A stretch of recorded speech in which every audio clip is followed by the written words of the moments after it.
Hello and welcome to all our viewers in Nigeria and around the world to News Circle on Global TV. We are live in the nation's capital, Abuja, and I am Fauziya Lukman. President Bola Ahmed Tinubu sympathizes with victims of the recent gas explosion at Itawushin, Abeokuta North local government area of Ogun State. The president also sympathizes with the Ogun State government and the residents of the state over the tragedy, a statement by his special advisor on media and publicity, Ajo Ngelale, read. At least one person was reported dead, 6 others were injured, and 6 vehicles were burned in a gas tanker explosion along the Itawushin Abeokuta Sango Lagos Expressway. The accident reportedly happened at about 4:10 p.m. local time. The explosion from a solitary gas trunk rippled through the community, resulting in a loss of life and properties. President Tinubu commended Governor Dapo Abiodun on his valiant efforts to arrest the situation and immediately restore calm to the community. The federal government has declared Wednesday, May 1st as a public holiday to mark the year's Workers' Day. The Minister of Interior, Olubunmi Tunji-Ojo, made this declaration on behalf of the federal government in a statement issued in Abuja by the Permanent Secretary and Minister, Dr. Aishatu Gogo Ndiako. Tunji-Ojo reiterated the need for excellence, efficiency, and equity in all spheres of labor, affirming President Bola Tinubu's administration's commitment to fostering a culture of innovation, productivity, and inclusivity in the workplace. While acknowledging the contribution of workers, he called for proactive measures to mitigate the adverse effects of climate change through synergy in the implementation of sustainable practices and policies that promote well-being in workplace and in building a nation guided by the principle of integrity, diligence, and compassion. The minister also urged Nigerians to remain committed to the present administration's renewed hope agenda as he wishes workers a happy Workers' Day celebration. Yaga Africa called on President Bola Tinubu's led administration to articulate and implement a definite electoral reform agenda. Executive Director Yaga Africa, Samson Itodo, made the call while railing on a recommendation after representing report on the Nigerians' electoral processes 1 year after 2023 general election. He says the commitment of the presidency to support and assert the legislative efforts to reform the electoral framework is critical to restoring public trust, while charging the judiciary to conduct an introspective audit to rectify the inconsistencies and legal discrepancies that have been contributed to a decline in judicial trust among other Nigerian people. Kikeloma Okiri has more details. The pro-democracy organization noted that 1 year after the general election, an Afrobarometer survey revealed that only 23% of Nigeria trust the Independent National Electoral Commission, adding that it signifies a crisis of confidence that must be urgently addressed. The Election Monitoring Board stated this in the latest report titled Electoral Trust Restored: Nigeria Electoral Process 1 year after the 2023 general election. The Executive Director, Yaga Africa, insisted on stringent measures against electoral offenders to deter future misconduct. He further urged the judiciary and security agencies to protect the sanctity of electoral material and the legal right of stakeholders to seek justice. The President has not made any comment or even shared what his stance or the stance of his administration on electoral reforms. The third, that we've constantly observed attempts to capture the institution of INEC through controversial appointments. One other trend is unchecked electoral misconduct and the prosecution of electoral offenders, we've not really made progress, and that's why you have this culture of electoral impunity within our political system. A comprehensive analysis of the state of the electoral process following the latest general election shows that there is decline in public trust and unclear stance of the Tinubu-led administration on electoral reform. To ensure that our next election is better than the one that brought us in. We saw that happen in 2007, after the 2007 elections, with Erdogan's government, and we have seen that commitment to say look, we need to take some actions. And we know what those actions led to. And in fact, today, we may not be talking about the history of some of the reforms that have been made in our electoral history, particularly the recent ones, without making reference to some of those actions that were taken after the 2007 elections. The perceived capture of the election management body through partisan appointments undermine INEC's integrity. IAGA Africa says it stands firm against any form of political interference that compromises the neutrality and independence of the electoral institution. Kike Lomo Okem, Global Television News. This Inyako Echo of the Federal High Court in Abuja dismissed two separate suits challenging the People Democratic Party PDP's primary election that produced Ikadalo as the president's governor's candidate for the Edo poll. The court dismissed the suit on the premises of the lack of local standing on the plaintiff of the part. Justice Iko held that the plaintiffs failed to convince the court or show sufficient direct and tangible personal interest that could lead to the court to notify the primary election. The court maintained that the plaintiffs did not establish how their interests were affected or jeopardized by the primary election. The Nigerian National Petroleum Company Limited began offloading 240 million liters of premium motor spirit, otherwise called petrol, as it steps up effort to tackle the worsening nationwide petrol scarcity. As the NNPCL began offloading petrol, filling stations sold the product at an average price of 800 naira per liter in various locations. The 240 million liters of petrol imported into the country came in through 5 vessels, which were offloaded into 5 depots, despite claims by the NNPC that the logistics issues causing fuel scarcity has been addressed. Nigerians in Lagos and other parts of the country are still struggling to get fuel, as many filling stations remain short. In continuation of its crackdown on forex racketeers, the Economic and Financial Crime Commission, EFCC, have penciled for investigation 1,146 bank accounts belonging to individuals and companies over alleged money laundering, unauthorized dealing in foreign exchange, and illegal naira manipulations. The Commission secured an interim order granted by Justice Emeka Nwiti of the Federal High Court Abuja, freezing the accounts. The EFCC had told the court that the accounts were linked to persons taking advantage of the cryptocurrencies to illegally manipulate the naira value. Minister of Works David Umahi has said that a closed-circuit television and a solar light will be installed on the 3rd Mainland Bridge by June to check the activities of illegal miners in infrastructure. Umahi said this after a routine inspections of the underdeck project at Edo Bridge, Kada Bridge, and the 3rd Mainland Bridges in Lagos State. He says Baker is the contractor doing the Edo Bridge, Kada Bridge, and 3rd Mainland Bridge, and has been in the pace of work made and also happy with it. Also has promised to increase the pace of work against the incoming Lagoon tide in June. The Joint Administration and Matriculation Board, JAM, has released the result of the 2024 Unified Tertiary Matriculation Exams, showing that 1.4 million candidates out of the 1.8 million failed to score 200 out of 40 marks. The number of candidates who failed to score half of the possible marks represented 78% of the candidates whose results were released by JAM.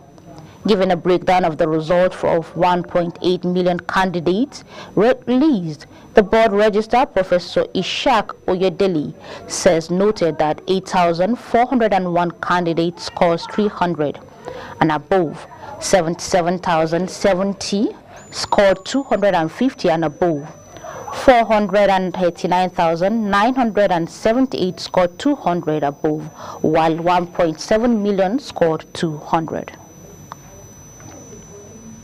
You're watching the News Circle, coming to you live from the nation's capital, Abuja. We are on StarTimes channel 276. Kindly follow us on all social media platforms using @GlobalTVNG and other handles now showing on your screen.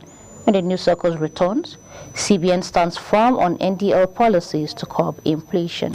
This and other stories showing right after this short break. To stay with us.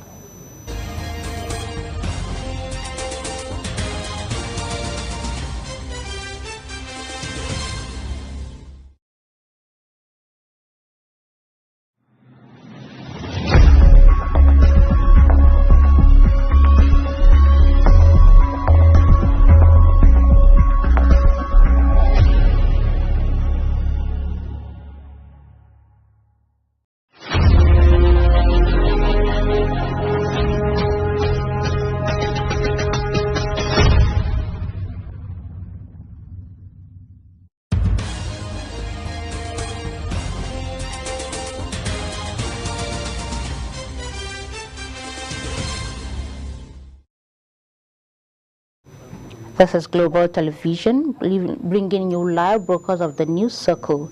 Thank you for staying with us. On the foreign scene, the first proceedings in a sprawling multi-part trial against members of an alleged far-right plot to attack the German parliament and overthrow the government began in Stuttgart.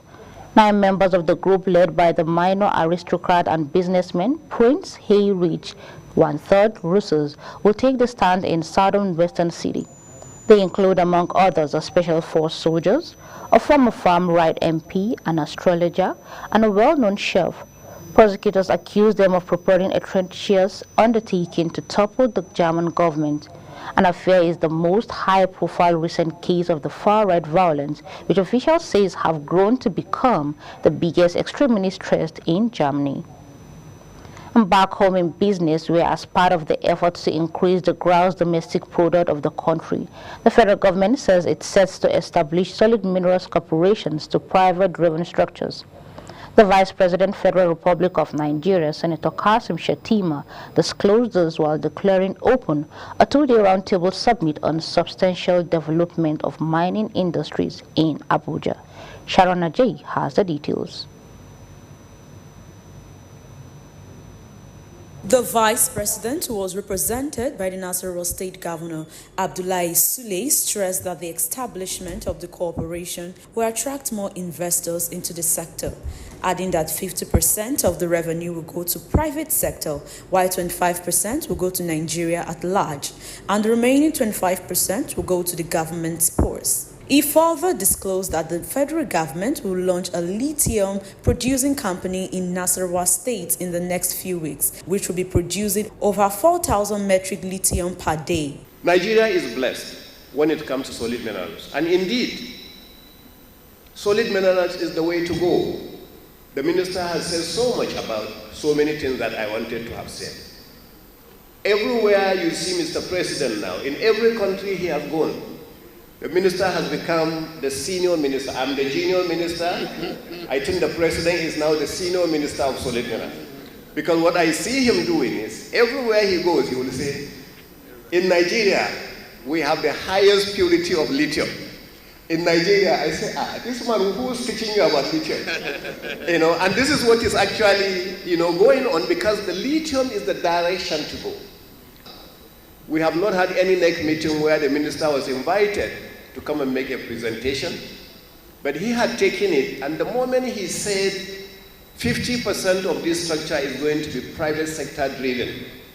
Our partnership with NIPS enables us to provide strategic counsel to institutions on interactions and partnerships with government entities. We enable investment decisions making, and we build corporate reputation and citizenship. We also drive alignments of corporate interests with the government policy objectives. Through these brainstorming sessions of today, we hope to bring key stakeholders in mining from the private sector, government, and the civil society to discuss the current mining landscape in Nigeria and explore potential opportunities for investment facilitation and sector development. In his address, the Minister of Solid Minerals, Dele Alake, stated that government has established mining marshals to curb illegal mining activities in the sector across the nation, while disclosing that the over 200 mine marshals have been trained by military in each state. Alake noted that without securing the mining sector, the effort of the government will be futile. He stressed that the federal government tends to sanitize the environment to attract more investors and legal miners. Projection is not a fluke. He knows what he's saying. By the time we are done with all of these efforts and inputs and policy initiatives that we are putting in place, trillion of naira will just be a child's play. We'll be nudging the trillions of dollars. Already, we are embarking on aggressive and proactive promotion of Nigeria's endowment to foreign investors. We identified the mining sector as one of the sectors that can contribute to our reaching $1 trillion economy in a very short time. We believe that the $1 trillion economy cannot be achieved if the mining sector is underperforming or is not paying its own fair share. There is no country that has made significant contributions to its own GDP or that has grown without a successful steel sector. Sharona J. reporting for Global TV News. Has again justified its reliance on the loan depositor ratios to control the country's rising inflation. The Apex Bank also said it is ready to do whatever it takes to reduce the inflation rate. The CBN's acting director of Banking Supervision's Department, Dr. Adetona Adedeji, disclosed this in a CDN Talk Day. CDC reduced the LDR of the banks of the previous 65% to 50%, a move that the regulator said will stabilize the economy. The federal government has approved a 25 to 35% increase in the salary structure of police officers, the armed forces, and public servants, among others. The announcement came through the National Salaries, Income and Wages Commission, stating that the salary rise takes effect from January 1st, 2024. The NSIWC, in a statement issued by its head of press, Emmanuel Njoko, says the approved increase of between 25 to 30% in salaries was for civil servants on remaining 6 consolidated salary structures. Similarly, the federal government announced that it will set as issue to fully valid operating license to 650,000 barrels per day capacity Dangote Petroleum Refinery. It announced this at the Stakeholders Consultation Forum on Midstream and Petroleum Host Community Development Trust regulations organized by the Nigerian Midstream and Downstream Petroleum Regulation Authority in Abuja. The MDPRA, an agency of the federal government, however, explained that through its awarded a pre-commissioning license of $220 billion refinery, a fully valid operating license will be issued to Dangote Refinery soon. The International Criminal Police Organization, Interpol, says efforts were underway to extradite Binance Regional Manager of Africa, Nadim Ajarwalla, to Nigeria for prosecution. Vice President of the Interpol African Executive Committee, Garba Umar, disclosed that the Binance Regional Manager, a holder of British and Kenyan citizens, reportedly fled to Nigeria with a passport from the East African country. The Interpol official did not, however, report but noted that Kenya is where the fleeing crypto chief has last been seen. Moving on to sports, where English Premier League club Everton are the latest club to link with Nigeria's national Winifred Ndidi, with reports saying Toffees have been tabled an offer to Middlefield ahead of the next season. Following an impressive 2023-2024 session with Lancaster University in England Championship, Nigeria international Winifred Ndidi has seen his status raised against to become one of the most reliable and sought-after defensive midfielder in Europe. After going down with the Foxes, Ndidi was immediately linked with a move away from the club, but the King Powers outfit were able to hold on to the midfielder, who was just a year left on his contract at the time. The 27-year-old played a key role as Lancaster gained promotion back into the Premier League, contributing 4 goals and 5 assists in 31 appearances this season. The Nigerian international goalkeeper Chiamaka Nnadozie has etched her name in history books by becoming the first African-Nigerian player to be crowned the best goalkeeper in French D1 Arkema Women's League. The 23-year-old shot-stopper remarkable achievement in this season, including her penalty-saving heroics, cemented her status as one of the best goalkeepers in the world. Nnadozie beat off stiff competition from Olympic Lions Christine Endler and Katrina Za of Paris SG to claim the converted individual's accolade. Nnadozie's penalty-saving prowess was unmatched this season, with the Nigerian international saving an impressive 7 penalties in the highest tally of Europe. And that's it on News Circle, while it came to you live from Nigeria's capital. We are on StarTime channel 276. Kindly follow us on all social media platforms using @GlobalTVNG and other handles now showing on your screen. On behalf of the production team, I am Fauziya Lukman. Thank you so very much for watching.